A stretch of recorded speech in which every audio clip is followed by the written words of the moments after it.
We welcome you all to the 8th Meet the Press series for the year 2019.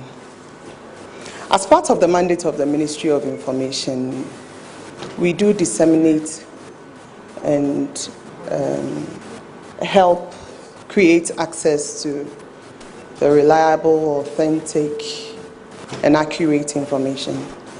And it is the reason why we are all gathered today for a key state player to lay before us key government actions, updates on our policies, and give us the necessary updates on the developments that we would all desire to know. As we are all aware, industrialization and trade do play a vital role in the economic development of every country. The significant contribution of this key sector can never be downplayed. We are honored to have with us the Minister for Trade and Industry, together with his deputies and representatives from the ministry and the departments of the ministry.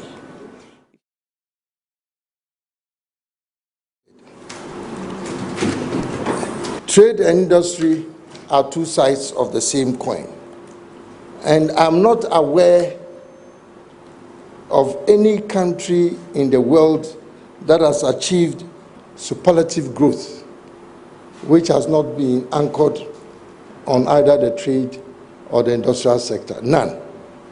So as a country, if we are serious about achieving that level of excellence and the superlative growth that I'm talking about, the answer is not too far away. It's about what you do with the trade and industrial sector. Now let me very quickly go through the outline of the presentation. There's an introduction, and the introduction is not for cosmetic purposes. It is going to be brief, but it's supposed to provide a strategic framework within which we are executing our industrial development agenda. And then after that, I've picked just 3 of the components of this strategic framework, just for purposes of further elaboration.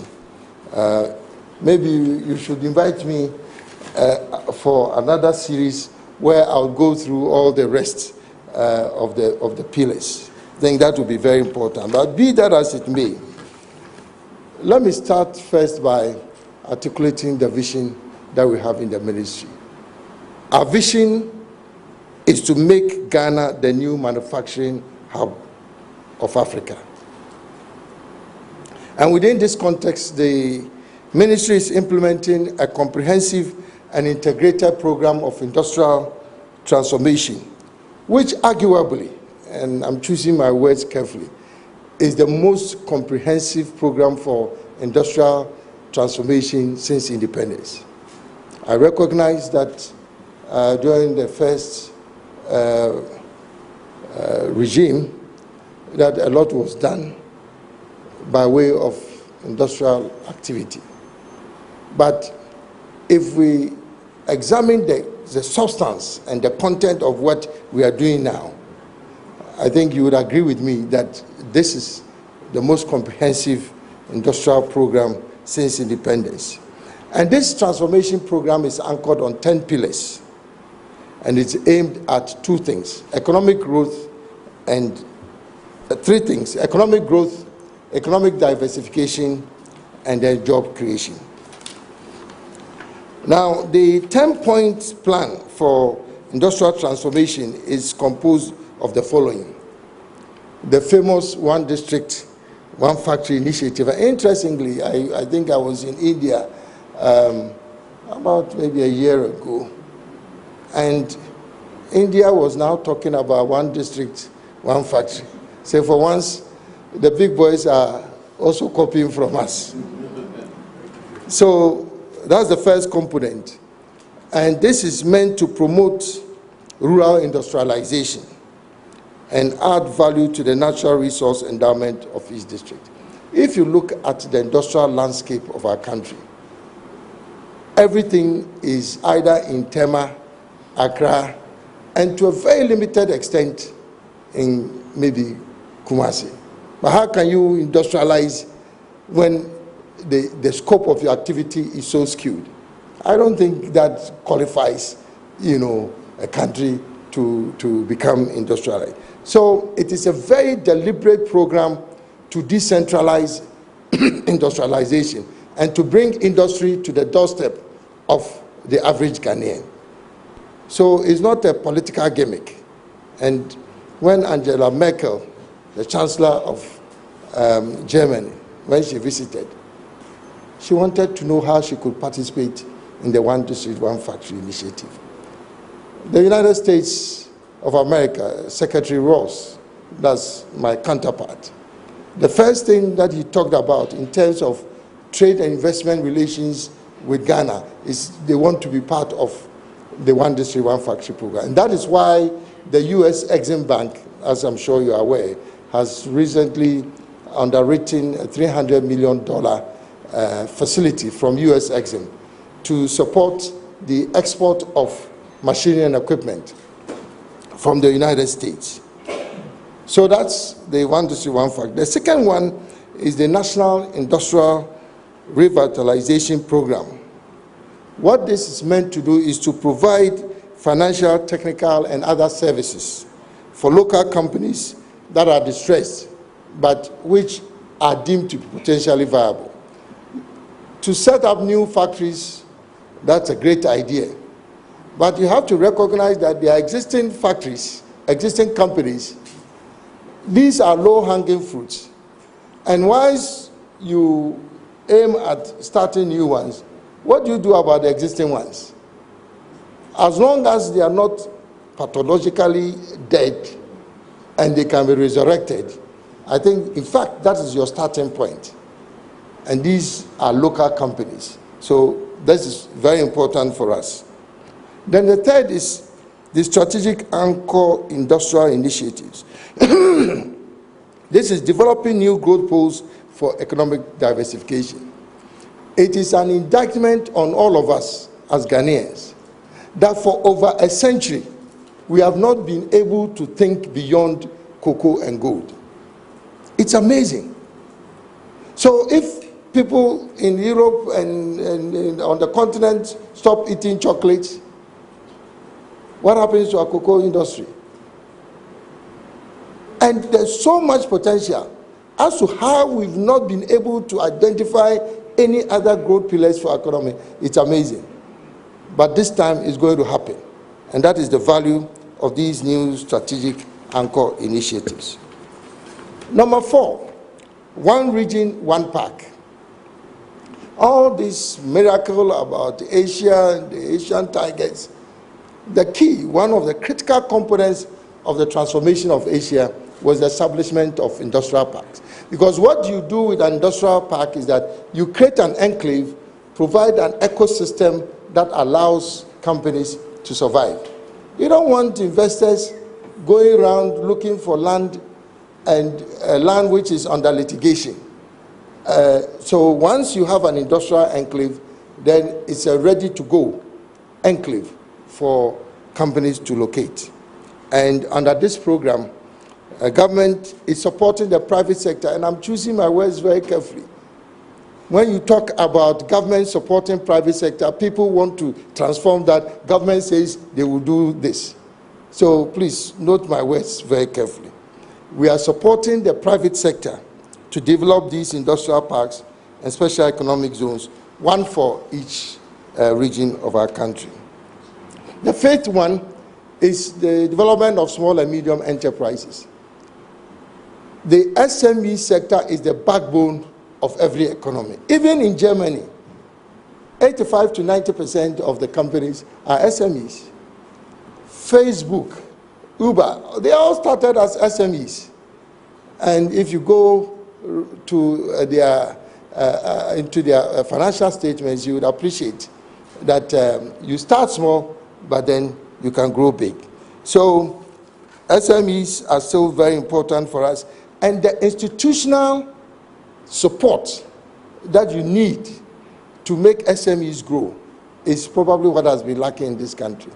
People don't realize that even in the most liberalized economy in the world, is the United States, the Small Business Administration, which is equivalent to the NBSSI in Ghana, is one of the most heavily funded agencies.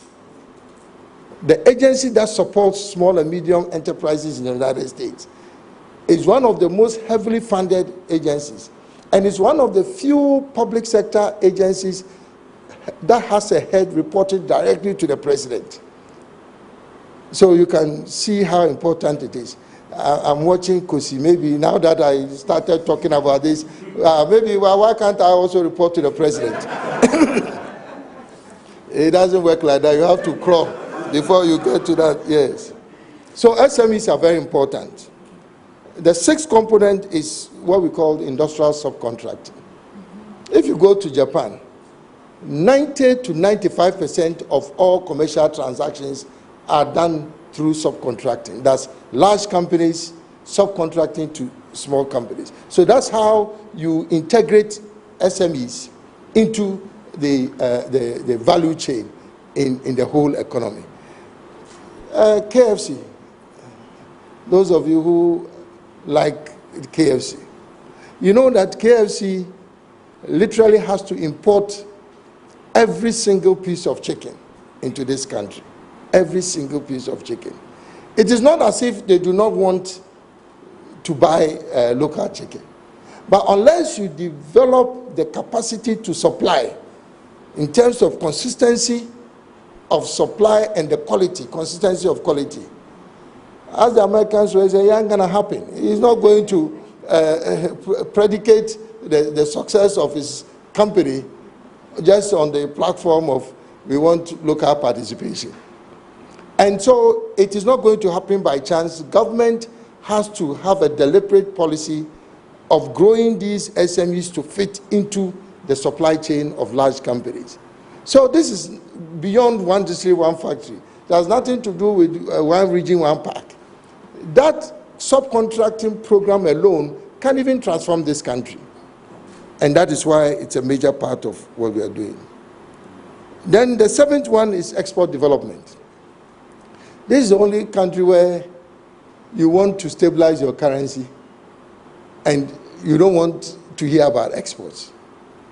All these major countries that have strong currencies, the only way you can support your local currency is to increase your supply of forex. And the only way you can have an increased supply of forex is to export. You know, so it is absolutely critical for us to start thinking about exports, because that is what is going to underpin our economy. And we have so many opportunities now. I'm sure most of you have heard about this new development in Africa. For the first time in the history of our continent, Africa has now become a single market. And this is the Continental Free Trade Area, which has legally come into force now. In March 2018, 52 countries have executed this agreement to create this free trade area. But by law, you need 22 countries out of this number to ratify the agreement for it to come into force. Last week, the 22nd country ratified the agreement. So legally now, Africa has one single market. And probably that is why Africa has not been growing. because the fragmented nature and the small size of our markets has been a major part of the challenge for Africa. Now that we have a single continental market of 1.2 billion consumers with a combined GDP of 35 trillion US dollars, this is the most significant development in the history of Africa since the Organization for African Unity was established. It means that now if you set up a facility, a production facility in Ghana, you can produce and export duty-free and quota-free to the whole of Africa. So you see, Casapreco now does not need to depend only on Nigeria. There are people in Zimbabwe, Zambia, who are looking for Alomo bitters. And because there is no arrangement for them even to know that this is available in a sister country, we are not exploring that opportunity. So the CFTA alone, and incidentally, Ghana is in a pole position. We've submitted a bid to host the secretariat of the CFTA. And you should all pray that the headquarters of the secretariat comes to Ghana. I will have to start auditing your prayers to see whether... Yes, so if it does come, it will be a major achievement for us. There's ECOWAS, 360 million people. Mr. Kofi Juma, who is the chief executive of Gihog Distilleries, super quality products. I mean, literally, he doesn't even need to survive on the Ghanaian market with the kind of products that they are producing. But it is about Ghana understanding the value of exports. If we understand the value of exports, this country will go far. There is the Economic Partnership Agreement, EPA. Yes, I know we have challenges with the EPA. But the point is that the EPA is opening up the market of Europe, duty-free, quota-free, to Africa, including Ghana.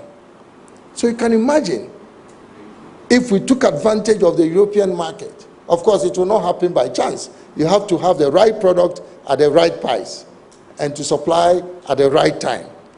And then that's the market for you to take advantage. Europe is big, but the more interesting one is the US market. And on the AGUA, we can supply 6,500 products duty-free, quota-free to the United States market. What are we doing about that? So basically, and there are new emerging markets. China alone, if you got one product into China, my brother, your poverty is now going to become a thing of the past. So let's look at this very carefully. Whilst I'm talking so enthusiastically about exports, every country survives first on their domestic market. But if you look at the nature of our domestic retail market, people, I don't have to describe that to you. You know what happens. Is this the kind of domestic market regime that can promote made in Ghana goods? Obviously, if we are serious about supporting our local industries, then we have to reform our domestic market retail infrastructure. All the outbreaks, fire outbreaks, I can tell you, if we did only that and build new market centers, I mean, I'm talking about real market centers, you see the effect and the impact on promoting made in Ghana goods, that even if we're not exporting. Now, all this is important, but the point is that it requires investments, whether it is local or domestic. Now, for business people to put their money into this country, whether they are Ghanaians or non-Ghanaians, they need an environment that is supportive and attractive to make them risk their capital. And that is why you can do 1D, 1F, you can do all these things, but unless you have a business regulatory environment that is supportive of private business, it ain't gonna happen. And that is why we are also aggressively pursuing. And Madam Minister, your boss is not here. I can spend 1 full hour on the business regulatory reform. So what I'm doing here is just light work, and I need to come back. I've given you 10 things. I need 1 hour for each of them, and we'd appreciate what we are talking about. Then the last one, which is the icing on the cake, is that government does not create jobs in and by itself. Yes, government employs people, but how many people do we employ? 600,000 people. Do you know the number of people in the job market? 13 million people. And this is growing every year. 300,000 graduate students from tertiary institutions come into the market every year. So if the private sector is not investing, the public sector, this 600,000, we are not sure whether we can even increase it. It means the answer to the creation of jobs does not lie in government. It lies with the private sector. That is why all this talk in Ghana should be about how do we support the private sector to invest. And you want to support the private sector, you have to talk to them. It's not about you as a minister sitting in your office and issuing policies and guidelines for the private sector. Yes, it's your responsibility to do policy, but the people who are going to raise their capital, they have to be part of that policy formulation process, and it cannot be left by chance. So we are introducing an institutionalized platform for the government to engage with the private sector. I think this is very... So all these 10 points, I talk to people, they say, oh, but these are lots of things you want to do. You tell me which of them should I remove? Which of these 10 things do you want us to eliminate? So that's why we have a very ambitious program. We are proud of it. This is what is going to take Ghana to the promised land. And so, as I said, for purposes of this meet the press session, I'll concentrate on only 3 of them. And then I'll come back next time. 1 hour for each pillar. The one district, one factory, I know with the press, this is something that the media, this is something that they are very much interested in.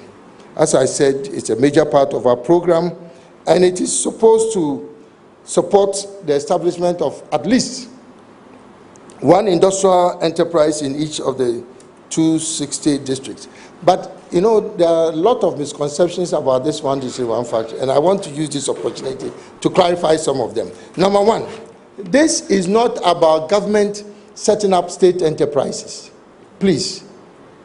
It is about government supporting the private sector to establish enterprises at the district level.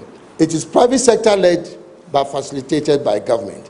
I want us to put this beyond doubt. Now, the other thing is that you can have 2 or more districts that want to collaborate to establish one factory because they may have a common resource endowment. So, from a branding or packaging point of view, you see, we are talking about one district, one factory, because we don't want to deny any district of benefiting from the program. But if 2 districts believe that it is in their common interest to establish one factory, why not? Also, an existing enterprise that meets the required criteria that we've set can also qualify under the one district, one factory. So it does not mean that because we want to set up factories in districts, that if somebody has already taken the lead, that you should not rope them in. Because that's exactly what you want to do. But they've taken the lead. So these are low-hanging fruits. Support them. And then basically you achieve the same goal. Some of our friends, on the other side, they say, oh, but this is an existing factory. You are now talking about this is one factory. The company was already operating. Why not? I wish that we could have even half of them already as existing factories. And then we support them so that they can achieve the objectives that we are looking for. And then we also recognize that in some districts where I would say they have challenges, that they are vulnerable, that it might not be possible for you to identify promoters who want to go and set up. I won't mention any district before I get into trouble. Now, in such situations, government can intervene directly and set up and incubate the project. And once we show the light, it will become interesting for a promoter from maybe another district now to say, but if this can work, then why not? Then they may come in. Then last but not the least, the size of each project is determined by the promoter based on the business plan for the project. Now, status of implementation. So currently, I think at the last time that I had a public outing, we talked about 79 projects at various stages of implementation, 79. Now, for purposes of clarification, this 79 is made up of 57 companies that are currently in operation, and then 22 projects that are under construction. So that's where you get the 79 from. But people don't realize that if you start counting projects that are already on the ground, then you are only short-changing yourself, because you may have others that are in the pipeline that you should also talk about, because it encourages people that there's something happening. So beyond this 79, we have projects that are ready to commence implementation before the end of the year. Now, these are being financed by local participating banks, and we've been working with about 6 or 7 banks. So they've gone through their credit appraisal process, and we know that by the end of the year, at least another 33 would have then graduated from the banks, and then they would have started implementation. In addition to that, we realize that in some districts, in some communities, you may have an abundance of, let's say, some agricultural commodities. It's not that they are now going to farm these products. It's already there, watermelon, oranges. In this case, our view and our proposal has been that let us bring in smaller processing plants.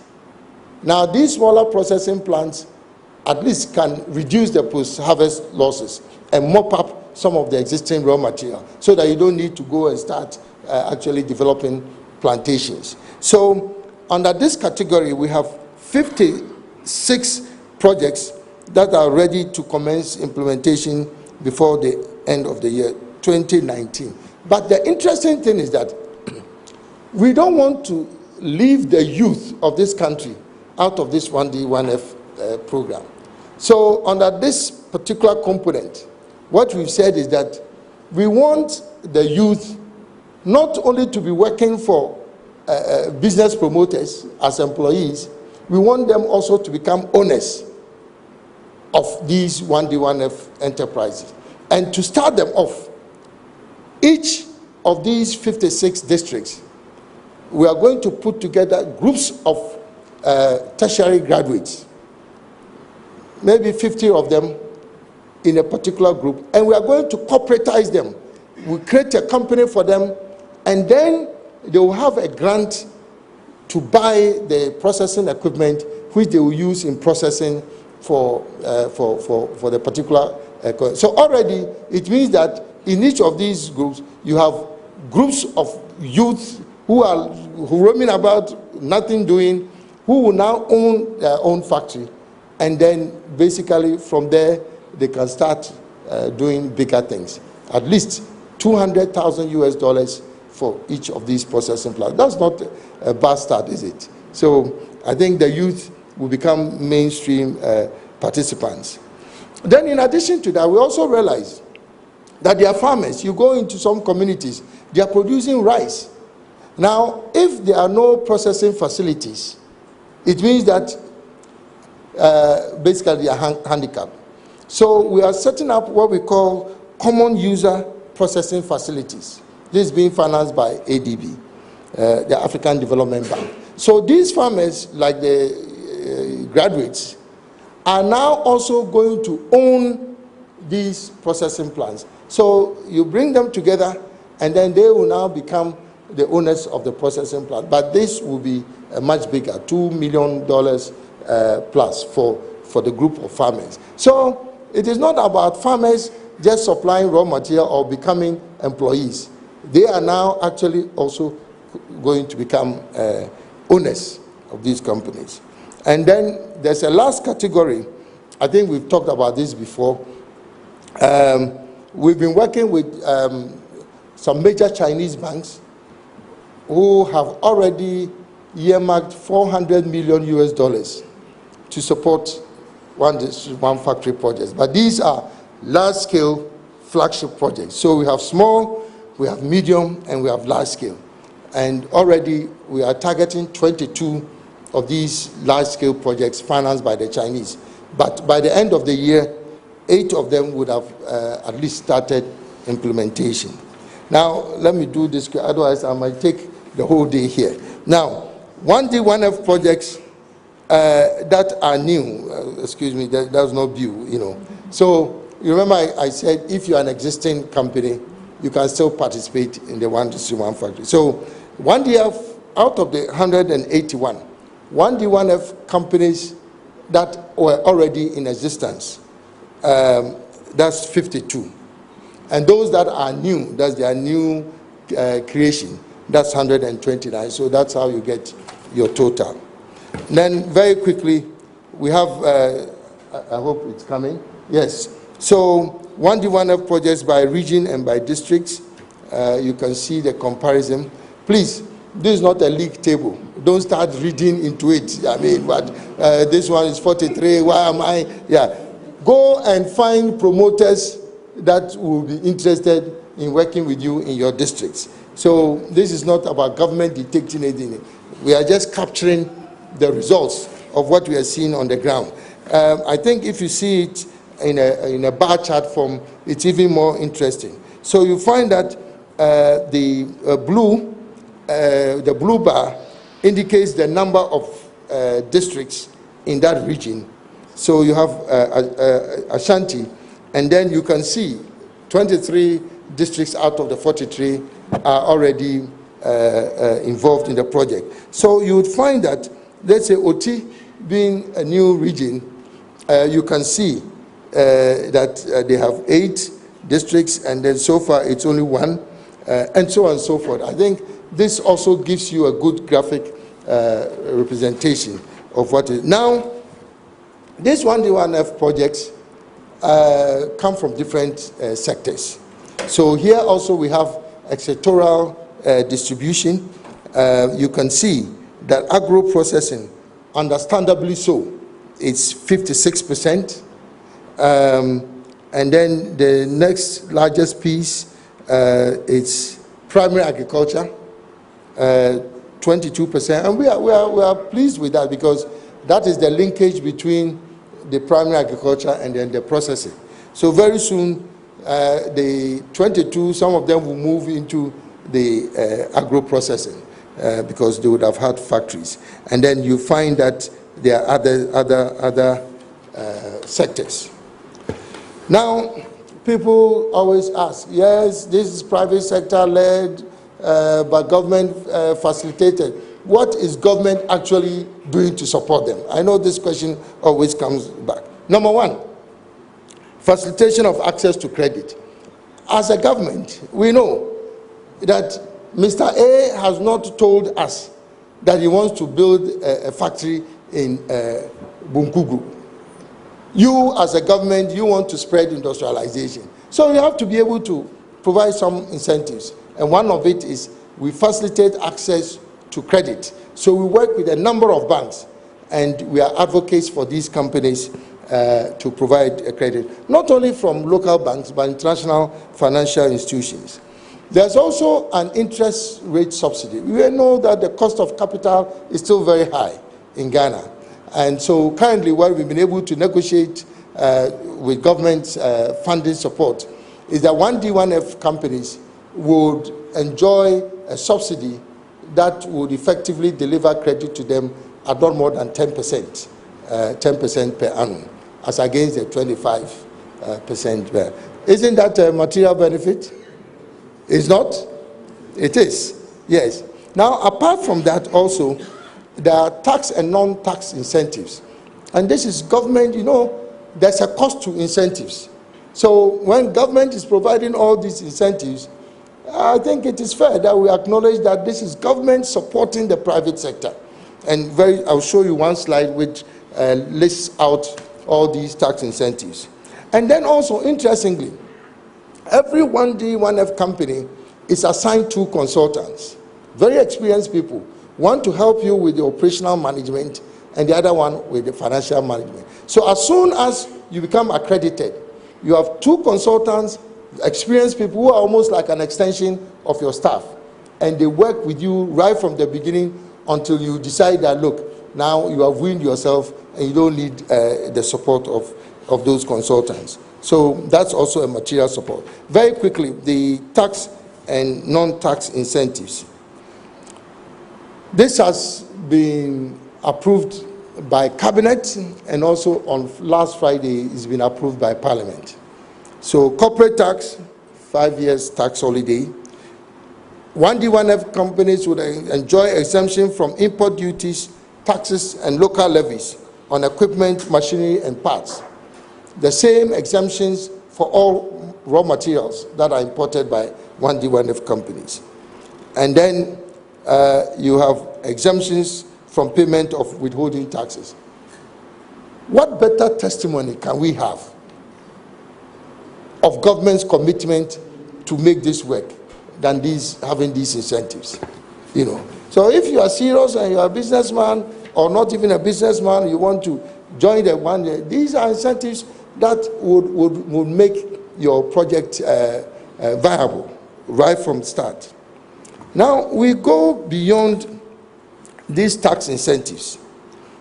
There are also non-tax incentives, repatriation of dividends, because we believe that, yes, we can encourage foreign investors, also team up with local companies. So please, if you don't have anything that you are thinking about, let's see how we can help you get a joint venture partner. And then with these incentives, maybe this is also your path towards prosperity. Don't be sitting there and complaining, we don't see the Moody government. These are opportunities for you. But you have to be aggressive and find these partners. We can facilitate that. And then you'll be on your way to paradise, you know. Now, so these are non-fiscal incentives. Also, if in case you have a foreign partner and they are worried, but this is one government, when a new government comes in, you see, but this is the difference. This is not a government enterprise. So the issue of nationalization or one government coming to say that I will cancel one deal, you cannot cancel it because it's not your enterprise. These are private sector promoters. Please take note of that. And so once you are teaming up with a foreign partner, you can guarantee national, not, I mean, that it will not be expropriated or nationalized. And of course, there are quotas for expatriate workers. Now, another support that government is providing is actually helping you to sell your goods. And not only on the domestic market, but also in the export markets that we've talked about. So we are shepherding you from your start to the finish. And it's almost like hand-holding. All you need is you get the job done, and they will support you. And then also, as a matter of policy, the government, the president is very keen about this. He's instructed that where government procurement is involved, and there's a 1D1F company that is producing that order must go to the 1D1F company. And I think this is very significant. Now, beyond that, government is also supporting, this is at the central level. Now, at the district level, so I'm not sitting in Accra as minister and then just directing like an orchestra conductor. No, it doesn't work that way. You have 260 districts. You cannot sit in Accra and think that you can. So there are central level incentives, but at the district level, it's even more profound. You know, so in every district, we have a district level implementation support team, which is chaired by the DCE, the district planning officer, the district engineer. All of them are involved. And what they are supposed to do is do everything that is required to make the company succeed. Because if the company succeeds, it's your district that is benefiting from it. So this district implementation support team is at the district level, hands-on support.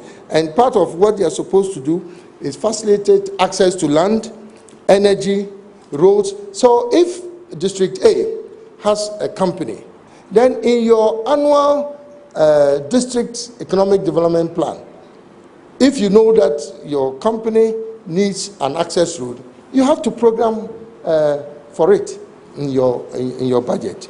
So this is also part of government support. And in addition to that, you can see all the things I'm talking about. It should signal one thing to you, that there's now going to be a lot of activity, economic activity at the district level. And we don't want to throw them into the districts without any support. So under the Rural Enterprises Program, we are establishing what we call Business Resource Centers, BRCs. And hopefully this is going to be a one-stop enterprise support center which will provide a full range of services to these companies. So GIPC registration, VAT registration, you know, Registrar Generals, everything that you need from a government department, you will get it at the Business Resource Center. And later on you see that these are not Mickey Mouse, you know, centers, you know, full-fledged support centers managed by very competent business advisors. And they will provide all kinds of support for these 1D1F companies. And then we also realize that, so you can see all the services from training to access to financial services, access to local markets. So these BRCs will do that. Now we also realize, if you've run a factory before, you know that sometimes your whole factory operation can come to a stop because there's a small part that is missing, and you need to come to Accra or Kumasi to be able to get that part. Or you don't even have a maintenance plan, or you need some new equipment that can support your operation. In addition to the BRCs, we also have, now let me say that because I've seen that Kosi is looking at me now. So the BRCs operate under the NBSSI, which is now going to be transformed into the Enterprise Ghana Agency. The enterprise, so you find that these are new generation. Now there are technology solution centers. You may have heard of Rural Technology Facilities, RTS. Now I've rebranded them.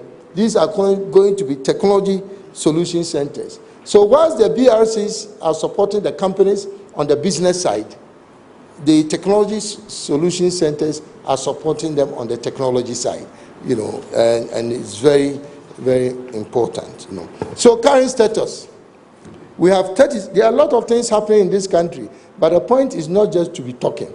Once the action is there, the people there, they know what is happening on the ground. Now we have 37 BRCs across the country that are at various stages of implementation. We have an additional 30 BRCs which are at the design stage. So very soon the exercise will be completed for the construction to start. And then the technology solution centers, there are already 31 of them at various stages of completion. This is under the Rural Enterprises Program. We have 240 million Ghana cedis already invested in the BRCs and the technology solution centers. So you can see some of these new BRCs under construction. The president was kind enough to open the Business Resource Center as Sechi Wioso. So you can see that, as I said, these are not Mickey Mouse centers, you know. Then you have the technology solution centers that are being built. Now, I talked about 3 of the pillars that we are going to discuss. One district, one factory, we finished with that for the meantime. Let's move on to the second one. I'll make it very quick. The second pillar, not necessarily in any order of importance, is the One Region, One Park initiative. I've talked to you about what industrial parks, the role they've played in this so-called miracle of Asia. And already in Ghana, it's at least giving every region an opportunity to have an industrial park. So there are 9 parks in 4 regions. It means that there are still some regions that need support. But again, we don't want it to be government investing alone in these industrial parks. But we work and support them. So all the off-site infrastructure, as much as possible, we will provide that, and then it will help them also to. Now, I will just talk very briefly about one of them, just one of them. At our next session, I'll talk about the others. Now, in the Ashanti region, the industrial park in Ashanti region is being elevated to the status of an industrial city, if you like, a mini Tema, an industrial city and special economic zone. Because the interesting thing about Ashanti is that it connects about 4 or 5 regions. And at the same time, it is the gateway to all the Sahelian countries, Niger, Burkina, Mali, you know. So it is a very important strategic location if we really want to open up our country. And that is why, yes, in the case of Ashanti, it is larger than just a park. And it is, I would say that it's a city because there are different parks. There are different parks within the city. So you've heard about the Buankra Inland Port. So the inland port is within the industrial city. You see, the concept of an inland port is good. But an inland port which operates as a post office, as a transit, is not going to make any money. But if you, around the inland port, if you develop an industrial enclave, then you are talking. And that is why now we have a much bigger thing around the area. So you have an inland port, you have a transportation and logistics hub. Of course, you need an admin and management office complex. We have a shopping mall, commercial center. And then there's going to be a biopharmaceutical park, because again, we want Ghana to become the new pharmaceutical industrial nation, at least in West Africa. And then, of course, there are hotels and restaurants. Then there's a financial services center. And then a convention and exhibition center, a business incubator for startups, and then also a technology and innovation park. There's an education and learning resource center. You know the University of Science and Technology, Kumasi Polytechnic, all these very productive institutions of higher learning, Swami Magazine, all those resources, the infrastructure there, we need to be able to upgrade them.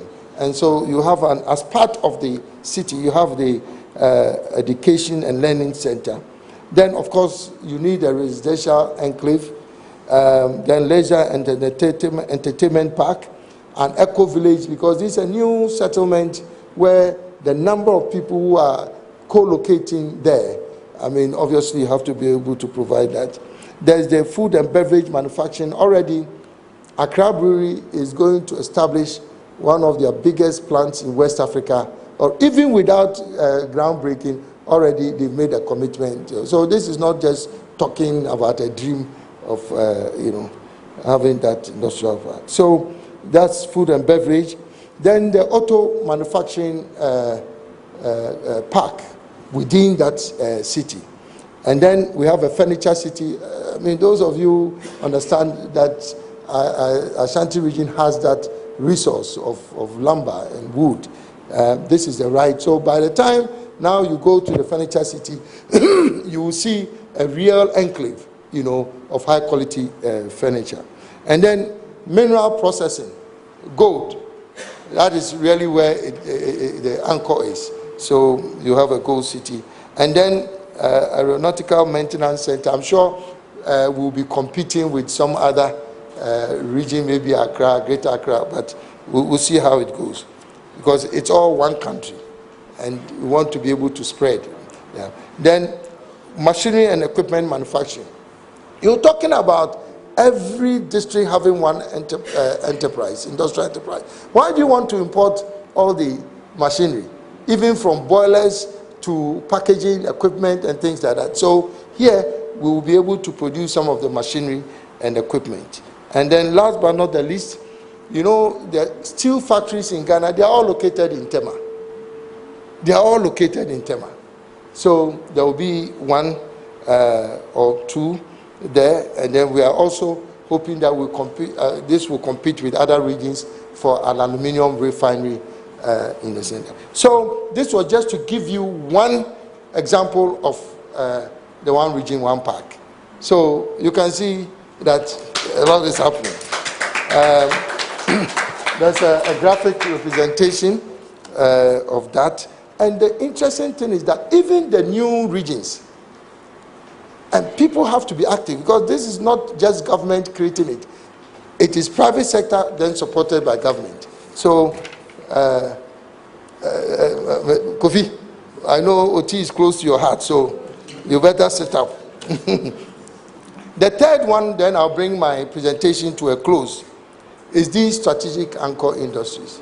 I talked about the fact that cocoa has served Ghana, but we have to be able to move beyond that.